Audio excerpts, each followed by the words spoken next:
Hey, scrappy people, it's Tracy Reed here today, coming at you with a sketchy Sunday layout using my brand new Indivisible collection.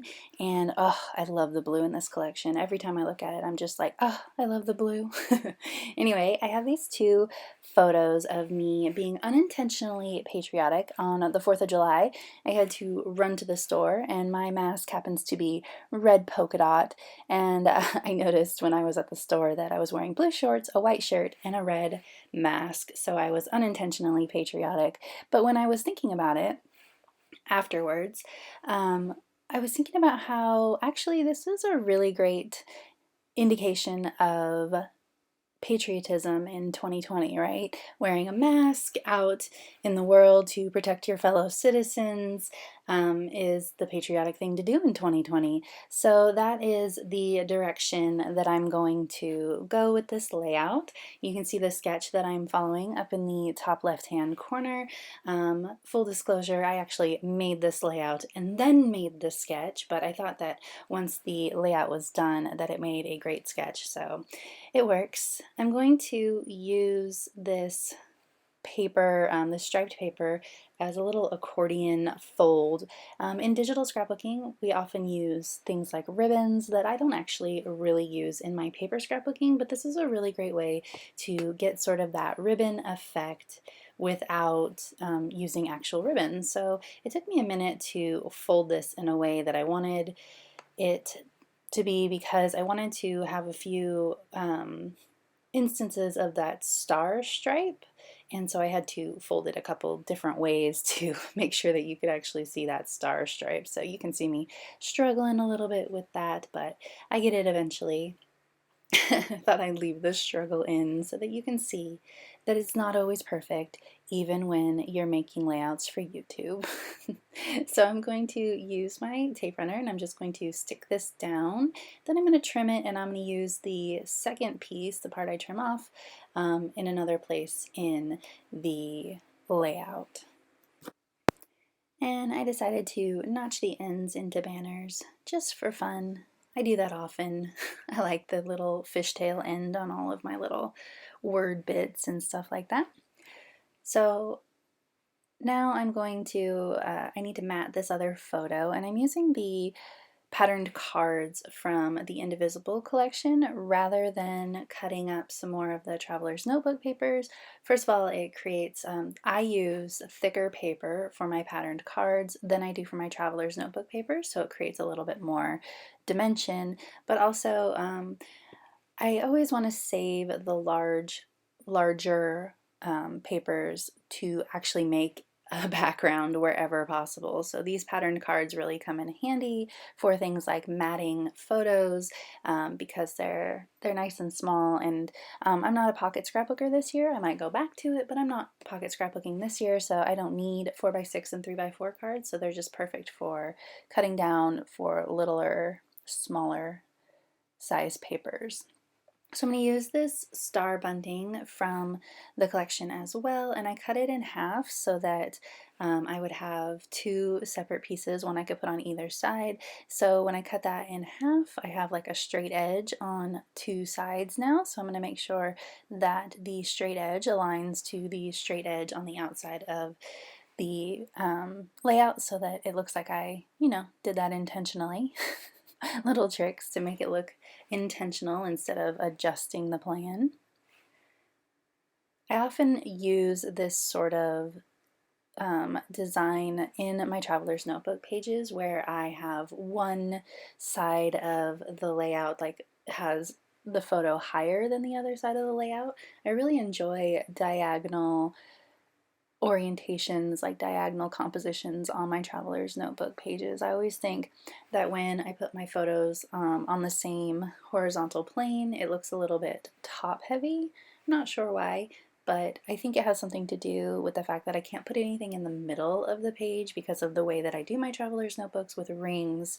So if I put things on the same horizontal plane, the photos are generally relegated to the outside edges of the page. So instead of the things on the same horizontal plane looking like they're clustered together in the middle, they're actually two separate compositions, and so it can look a little bit top heavy rather than a composition that's all clustered and joined together. So that's often why I offset my photos. So now I'm going through all of the bits and pieces from the Indivisible collection to start decorating. And of course there are two adorable little masks in the collection, and I am using those to scrapbook because, hello, it's the perfect set of photos for that. Then I have this megaphone as well, and I didn't know exactly what I wanted my journaling to be at first. But there's this quote floating around the internet. I've seen it attributed to Dr. Fauci, but I don't know if it is or not, so I didn't put any attribution on it.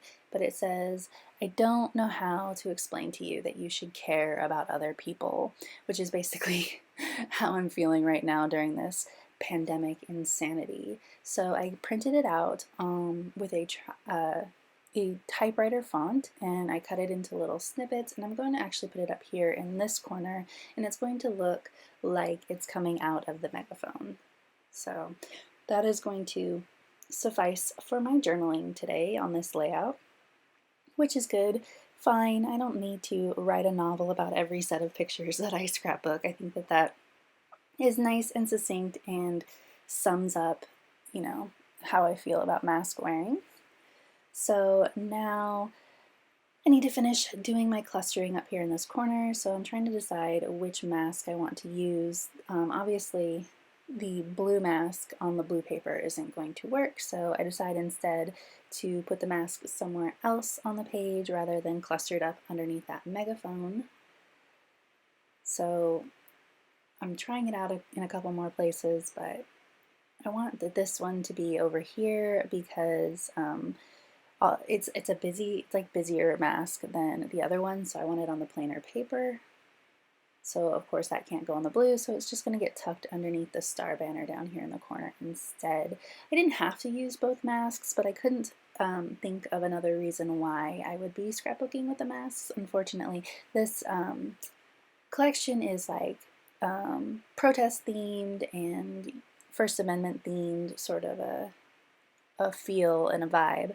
But I didn't get to do any of the protestings. My son is a severe asthmatic, so we have to be very careful and stay in pretty much lockdown to keep him safe, so I couldn't risk going out and marching or anything like that. So because of that, I don't have any of those kind of pictures, so I can't really see myself using the masks for anything else, so they both got to go on this layout. So I decided, hello, it's a patriotic layout, so we're just going to go buck wild with the stars here. So I'm going to layer them all over the place. You can see where they ended up on the sketch itself, all over the place. I maybe went a little bit crazy with them, but I like it. Stars are my favorite thing to scrapbook with. I have a star tattoo. I actually have two. I have one that's a star, and then my tattoo on my arm, which you can't see right now, but you'll get glimpses of, is it says stars can't shine without darkness. So stars are my thing. So when stars are involved, I go crazy. I add a lot of them. That's cool.